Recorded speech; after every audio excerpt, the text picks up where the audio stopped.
Hello. तो आज का हमारा विषय है कि सही डॉक्टर का इनफर्टिलिटी के लिए चुनाव कैसे करें। अभी इसमें कौन लोग आते हैं जिनके अभी शादी को 1-2 साल हो गए हैं, उनके साथ के लोगों को बच्चे हो चुके हैं लेकिन उनको बच्चे नहीं हुए हैं, वो चाह रहे अभी डॉक्टर का सलाह लिया जाए तो कौन सा डॉक्टर सही होगा। दूसरे जो वो लोग होते हैं जो अभी 6 महीने से लेकर 1 साल तक प्लान रिलेशन रख रहे हैं, फर्टाइल डेज का वगैरह सब उनको पता है अपने एज के हिसाब से, वो अभी उनका उतना समय खत्म हो गया है तभी भी अभी बच्चा नहीं हुआ, सफलता नहीं मिली। वो लोग चाहते हैं कि अभी डॉक्टर के पास जाना है तो सही डॉक्टर का चुनाव कैसे करें। उसमें और एक ग्रुप है जहाँ पे उनको पहला बच्चा होने में कोई दिक्कत नहीं है और बच्चा अभी 3-4 साल का हो गया है, अभी लास्ट 1 साल से वो लोग ट्राई कर रहे हैं, कोई गर्भनिरोधक यूज नहीं कर रहे हैं। अभी वो भी जानना चाह रहे हैं कि अभी 1 साल तो पहला बच्चा तो हो गया, दूसरा बच्चा करने के लिए ट्राई कर रहे हैं, 1 साल हो गया अभी नहीं हो रहा है। तो अभी उनके लिए भी ये विषय बहुत महत्वपूर्ण है कि सही डॉक्टर का चुनाव कैसे करें। तो यूजुअली जब लोग डॉक्टर का चुनाव करते हैं तो उनके कुछ आधार होते हैं और आगे हम लोग देखेंगे। प्लस बहुत बार उनके आसपास के लोगों से उनको सुझाव मिलते हैं, जैसे अपने हितचिंतक आसपास पड़े रहते हैं, प्लस अपने सगे संबंधी है वो भी आपको सलाह देते हैं, सुझाव देते हैं। तो ये डॉक्टर चूज करने का, चुनाव करने का और इनके सुझाव का भी क्या आधार क्या होता है ये अभी हम लोग जानेंगे। तो पहला जो आधार है उनका वो होता है अपने घर के पास का ही है, उनकी सहूलियत होती है, घर के पास है, ज़्यादा ट्रैवलिंग करने की ज़रूरत नहीं पड़ती है, पैसे भी कम लगता है, ट्रैवलिंग में पैसा भी बच जाता है। तो पहला उनका आधार होता है घर के पास का डॉक्टर हो, इसलिए वो लोग उनका चुनाव करते हैं। दूसरा जो आधार है वो सबसे पुरानी डॉक्टर है। पुराना मतलब अनुभवी, हमारी भी डिलीवरी उनके पास हुई है, सब आसपास के बुजुर्ग लोग बताते हैं बहुत पुरानी डॉक्टर है, तो उनका आधार होता है सबसे पुरानी डॉक्टर। फिर तीसरा जो होता है कि इनके पास बड़ी भीड़ लगी हुई है, बड़ी मार मची है उनके पास, तो भीड़ मतलब अच्छा ऐसा लोग समझते हैं तो उनके पास चले जाते हैं। चौथा आधार होता है कि अभी उनका कुछ आ रहा है, डिस्काउंट ऑफर कर रहे हैं, उनका कुछ प्रचार आ रहा है, तो जहाँ पे सस्ता हो, डिस्काउंट मिलता हो वहाँ पे चले जाए। और सबसे आखिरी आधार अभी आजकल ये चल रहा है कि वो लोग गूगल करते हैं, गूगल में उनको पता चल जाता है कि यहाँ पे उनका बहुत बड़ा प्रचार चल रहा है, जो सबसे ऊपर है, उनकी मार्केटिंग बड़ी तगड़ी है, बड़ा प्रचार चल रहा है, तो चलिए उनके पास जाते हैं। ये इनके कुछ आधार है जिस आधार पे ये लोग अपना डॉक्टर का चुनाव करते हैं, सेंटर का चुनाव करते हैं। तो आइए हम अभी आज डॉक्टर सुनीता मंदार इनसे पूछते हैं कि कौन से आधार पे डॉक्टर का चुनाव किया जाए, ये जो आधार पे करते हैं वो या फिर अलग मापदंड है। आइए उनको पूछते हैं जो 27 साल से इसी फील्ड में काम कर रही है। आप बेबी प्लान कर रहे हैं, नेचुरली कंसीव करने के लिए ट्राई कर रहे थे, लेकिन अभी तक आपको बेबी नहीं हुआ, अब आपको डॉक्टर को दिखाना है, तो आप चाहते हैं बेस्ट डॉक्टर चुनें, जिससे आपको जल्दी रिजल्ट मिले। तो कुछ बातें आपको इसमें ध्यान रखनी है।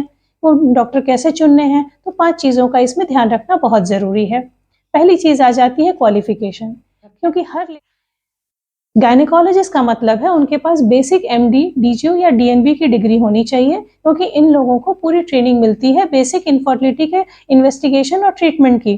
तो अगर आपको समस्या हो रही है तो आप आपके आसपास के गायनेकोलॉजिस्ट जिनके पास ये डिग्री है उनके पास जा सकते हैं। वो आपका जांच करेंगे और कुछ दवाइयाँ देंगे। अगर सब कुछ सही रहा तो 3-4 महीने में रिजल्ट मिल जाएगा, और अगर चीज़ें सही नहीं हुई या कोई समस्या आई इन रिपोर्ट में तो आपको हायर सेंटर रेफर करेंगी।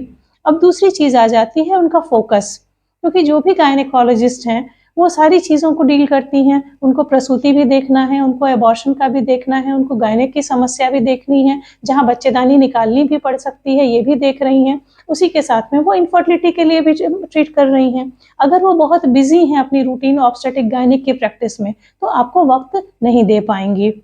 इस चीज़ का ध्यान रखना है। तो उनका फोकस इनफर्टिलिटी पे है कि नहीं है, वो ट्रीट करना चाह रही है कि नहीं, क्या वो बहुत बिजी है दूसरे काम में और उसी में थोड़ा सा वक्त निकाल के आपको भी ट्रीट कर रही हैं। अब तीसरी बात पर आते हैं, उनका अनुभव कितना है। अनुभव से मेरा ये मतलब नहीं है डॉक्टर बहुत पुरानी है, 25-30 साल पुरानी है, सारे बाल सफ़ेद हो गए हैं, इसका मतलब वो इसमें ट्रेंड है। अनुभव का मतलब होता है उन्हें इस फील्ड में, इनफर्टिलिटी के फील्ड में, कि ट्रीटमेंट का कितना अनुभव है। कोई नया पढ़ा हुआ डॉक्टर अभी निकल के आई है, हो सकता है उसने सारा अपना एक्सपीरियंस, अनुभव इसी में लिया हुआ, क्योंकि अब कुछ इसमें कोर्सेज आ गए हैं जिसमें सिर्फ इसी के लिए आगे ट्रेनिंग मिलती है। अगर ऐसा है, नई भी है तो कोई परेशानी नहीं है। हाँ, अगर पुरानी डॉक्टर हैं और उनका फोकस है इसमें और इसमें अपने को अपडेट कर रही हैं तो ये बहुत अच्छी बात है, आप उनका ज़रूर अनुभव का फ़ायदा ले सकते हैं। अब चौथी बात आ जाती है उनके पास कम्युनिकेशन के लिए टाइम है कि नहीं, क्योंकि ये एक ऐसी समस्या है जहाँ पर बात समझने और समझाने में वक्त लगता है। इनफर्टिलिटी के इलाज में चीज़ें क्लिक हुई तो 1-2 महीने में बच्चा रुक सकता है और नहीं तो कभी-कभी महीनों वक्त लगता है। ये सर्दी, खांसी या बुखार जैसा इलाज नहीं है कि 5 मिनट में मरीज को देखा, दवा लिखी, फ़ायदा हो गया, आप ठीक हो गए। तो यहाँ पर एक कम्युनिकेशन डॉक्टर और मरीज के बीच में होना बहुत ज़रूरी है, एक बॉन्ड बनने के लिए, चीज़ों को समझने के लिए, समझाने के लिए, क्योंकि आपको पूरा 1 महीना लग जाता है ये रिजल्ट आने में कि आपका जो भी अब तक इलाज चला है उसकी सक्सेस मिली कि नहीं मिली। आपने जो भी प्रोसीजर किया वो सफल हुआ कि नहीं हुआ। और उस 1 महीने में पॉजिटिव ही हर कोई होगा ऐसा तो नहीं है। पहले भी मैं बता चुकी हूँ, हर महीने चांसेस 5 से 7% हैं। तो फिर चीज़ें यहाँ पर डॉक्टर के साथ आपका एक बॉन्ड बनना, कम्युनिकेशन होना बहुत ज़रूरी हो जाता है। और लास्ट लेकिन सबसे इम्पोर्टेंट चीज़, उनके पास सारी जाँचों की और इलाज की वो सारी फैसिलिटीज़ होनी चाहिए। नहीं तो कई बार ऐसा हुआ है, लोग भी बताते हैं, मरीज़ भी बताते हैं कि भई जाँच कराने के लिए, सोनोग्राफ़ी के लिए एक जगह जाओ, ब्लड टेस्ट के लिए एक जगह जाओ, नली की जाँच कराने के लिए एक जगह जाओ। इस तरीके से पूरा दिन खत्म हो जाता है। और बांझपन के इलाज में जब आपको सोनोग्राफ़ी फ्रीक्वेंटली करानी है, जाँचें करानी हैं, तो कई बार तो आपको लगता है कि पूरा महीना ही मेरा बर्बाद हो गया दौड़ते-दौड़ते और हाथ में कुछ पड़ा नहीं। तो यूजुअली जो भी एडवांस इनफर्टिलिटी सेंटर है, वहाँ अंडर वन रूफ सारी फैसिलिटी होती है, चाहे वो किसी भी तरह की जाँच हो, खून की जाँच हो, सोनोग्राफ़ी हो, दूरबीन की जाँच हो, सारी फैसिलिटी आपको एक जगह मिलेगी। आपको कहीं दौड़ने की ज़रूरत नहीं है, आप एक जगह जाएँगे, वहीं सारी चीज़ें हो जाएँगी। अब रही बात ट्रीटमेंट के फैसिलिटीज़ की। ट्रीटमेंट की ये फैसिलिटी का मतलब है वहाँ पर सारी चीज़ें जैसे आईयूआई, आईवीएफ, इक्सी सारी फैसिलिटी होनी चाहिए। अगर आपके पास फैसिलिटी नहीं है तो आप उसी लेवल तक का इलाज करेंगे। अगर फैसिलिटी है और ज़रूरत है तो आपका तुरंत ही इलाज अगले एडवांस लेवल का शुरू हो जाएगा। अगर ट्यूब ब्लॉक है, आपकी शादी को ज़्यादा वक़्त नहीं हुआ और पता चल गया ट्यूब ब्लॉक है, टेस्ट ट्यूब बेबी की ही ज़रूरत है, तो तुरंत इलाज होगा। ट्यूब खोलने के चक्कर में दवा इलाज में वक़्त ख़राब नहीं होगा। तो इस बात का ध्यान रखें, उस सेंटर पर, उस डॉक्टर के पास जाँच से लेके इलाज तक की सारी एडवांस सुविधा होनी चाहिए। और ये 5 क्राइटेरिया आप ध्यान रखेंगे तो आपको डॉक्टर चुनने में मदद मिलेगी। तो मैडम ने अभी आपको 5 ऐसे मापदंड बताए, क्राइटेरिया बताए, निकष बताए जिसके आधार पे आप अपने डॉक्टर का चुनाव कर सकते हैं। अभी जो जिस आधार पे लोग डॉक्टर चूज करते हैं, चुनाव करते हैं, उसको 1 बाय 1 हम लोग देखेंगे। तो सबसे पहला आधार ये होता है कि घर के पास की डॉक्टर है, तो इनके पास चले जाइए। बहुत बार उनके पार्टी पे लिखा भी होता है बोर्ड पे, स्त्री रोग है, प्रसूति रोग है और बांझपन विशेषज्ञ। लोग सुझाव देने वाले बोलते हैं घर के पास है, सभी प्रकार के मरीज वहां पे, महिलाओं की सारी समस्याओं का निवारण होता है, सभी प्रकार के मरीज देखे जाते हैं, उसमें बांझपन भी एक है। तो कोई बात नहीं, आप उनके पास जाके 3-4 महीने के लिए ट्राई कर सकते हैं। पहले वो बेसिक जांचें करेंगी, कुछ परेशानी थोड़ी बहुत होगी तो उनके पास भी आपको रिजल्ट्स मिल जाएंगे। लेकिन अगर ज्यादा परेशानी होगी तो डॉक्टर खुद ही आपको रेफरल नोट लिखेंगे कि आप हायर सेंटर में चले जाइए। तो आप उनकी बात मानिए, फिर वापस उन्होंने हाथ खड़े कर दिया करके दूसरे अपने एरिया में दूसरे डॉक्टर को, उसी डिग्री के दूसरे डॉक्टर को मत देखिए, क्योंकि कुछ प्रॉब्लम है तभी तो उन्होंने आपको रिफर कर दिया है। ओके, तो अगर उनके पास ये सारी फैसिलिटीज आसपास, अगर सारी क्वालिफिकेशन क्राइटेरिया फुलफिल करने वाले कोई सेंटर हो तो बहुत अच्छी बात है। नहीं तो इनफर्टिलिटी सेंटर पास है तो अच्छी बात है, नहीं तो फिर आपको जहां पे भी हो देखना पड़ेगा, जाना पड़ेगा। ओके, केवल पास का है करके उधर मत रहिए। दूसरा जो आधार होता है कि सबसे पुराने डॉक्टर है। पुराने से मतलब हमारा ये होता है कि अनुभवी डॉक्टर है। हमारे समाज में जो बुजुर्ग लोग हैं उनको आदर सम्मान देने की हमारी प्रथा है। ओके, हम लोग उसको अनुभव से जोड़ के देखते हैं, ओल्ड इज गोल्ड। लेकिन एक बात आपको याद रखनी है कि जो इनफर्टिलिटी ये फील्ड है, इसमें नए नए चेंजेस हमेशा आते रहते हैं।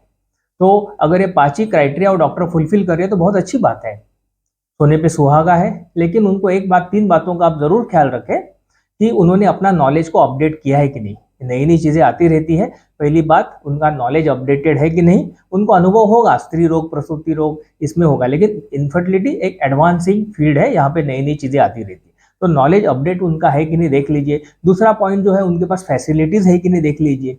और ये बहुत फेमस डॉक्टर होती है, उनकी ख्याति होती है दूर दूर तक, तो दूर दूर से उनके पास लोग आते हैं, तो बहुत बिजी होती है, व्यस्त होती है। ये देख लीजिए क्या वो समय निकाल पाती है आपके लिए, या उनके काफी कुछ जो पेशेंट्स होते हैं उनके असिस्टेंट या जूनियर डॉक्टर देखते हैं, जूनियर डॉक्टर। ओके, तो ये हो गया पुराने डॉक्टर के संदर्भ में। फिर तीसरा जो आधार होता है कि बड़ी भीड़ होती है। यूजुअली वापस वही हम लोग एक कॉमन लोगों का एक मानना है कि जहाँ पे भीड़ है वहाँ पे अच्छा है। एक्चुअली इसका हमेशा उल्टा होता है। जहाँ पे भीड़ होती है वहाँ पे क्वालिटी नहीं रहती। वहाँ पे आप एक व्यक्ति करके आपको ट्रीट नहीं किया जाएगा। एक असेंबली लाइन, एक मैकेनिकल काम चलते रहता है वहाँ पे। और आपको बहुत बार एक नंबर करके होगी, फाइल का नंबर, एक व्यक्ति करके नहीं, क्योंकि उनके पास इतना लोड होता है और हमेशा असेंबली लाइन के हिसाब से काम करता है। तो जैसे मैंने आपको बताया, मैडम ने बताया, जो इनफर्टिलिटी का जो पेशेंट होता है उसको सब थोड़ा समय लग सकता है, उसको समझना पड़ता है, समझाना पड़ता है। सर्दी खांसी जैसा है नहीं कि थोड़ा सा दवा ले लिया ठीक हो गया। ओके, तो एक व्यक्ति करके आपका इलाज हो रहा है कि आपका एक नंबर करके, एक फाइल करके इलाज हो रहा है, ये यहाँ पे देखना जरूरी है, जहाँ पे भीड़ भड़क होता है। चौथी जो चीज होती है पैसा, यहाँ पे बहुत सस्ते में होता है, डिस्काउंट ऑफर किए जाते हैं। तो उसके बताया जाता है ना अपने इधर कि महंगा रोहे एक बार, सस्ता रोहे बार बार। और दूसरी बात, quality always come with the price tag. तो जहाँ पे आपको ये सारी क्वालिटी, सारे जो क्राइटेरिया फुलफिल हो जाएंगे पांची, और उधर डिस्काउंट भी ऑफर किया जाएगा या बताया जाएगा यहाँ पे हमारे यहाँ पे बहुत सस्ता है, तो आपकी कान की घंटी बज जानी चाहिए। क्यों इतना सस्ता रखे हैं? क्योंकि बहुत बार उसमें एक छोटा सा ऐसा स्टार होता है, फाइन लेटर्स होता है। तो आपको केवल एक ही बताया जाएगा खर्चा, और धीरे धीरे हर एक स्टेज में खर्चा आपको बढ़ा बढ़ा के बताया जाएगा, वो इंक्लूसिव नहीं होगा। तो जब भी आप ऐसे जाएंगे तो पहली बार आपने उनको पता कर लीजिए कि टोटल खर्चा कितने आने वाला है। ऐसा नहीं कि एक एक स्टेज पे A+B+C+D ऐसे करके बाद में खर्चा इतना बड़ा हो जाए। ओके, तो ये जरूर ख्याल रखें। और सबसे आखिरी जो होता है, आजकल मार्केटिंग का जमाना है, तो जिनका सबसे बड़ा मार्केटिंग है, सबसे ज्यादा जिसका प्रचार चल रहा है, इसे आधार पे लोग उसको चूज करते हैं, है कि नहीं? तो इसमें भी क्या होता है, ये मार्केटिंग का जमाना है, सबसे आधार पे होता है। तो ये वाली जो बात है कि जो सबसे ऊपर का जो सेंटर आएगा, क्या वो सर्वश्रेष्ठ है, और सबसे नीचे का जो सेंटर है क्या वो कनिष्ठ है, खराब है, इसके बारे में हम लोग, इसके ऐसा जब होगा तो इसके बारे में कैसा चुनाव करना चाहिए। क्योंकि बहुत बार ये सारे सेंटर के पास सारी फैसिलिटीज होती है, सारे क्राइटेरिया वो लोग फुलफिल करते हैं, उसमें से बेस्ट कौन सा है, जो सबसे ऊपर वाला है कि सबसे नीचे वाला है, उसका चुनाव कैसे करेंगे, ये हम लोग आपको अगले वीडियो में बताएंगे। अब तक के लिए सुनने के लिए धन्यवाद। Thank you. आपको वीडियो पसंद आया हो तो लाइक, शेयर, सेव और सब्सक्राइब करें। और अगर इससे संबंधित कोई सवाल हो तो कमेंट बॉक्स में पूछें। हम बहुत जल्दी ही आपकी क्वेरीज का आंसर करने की कोशिश करेंगे। Thank you.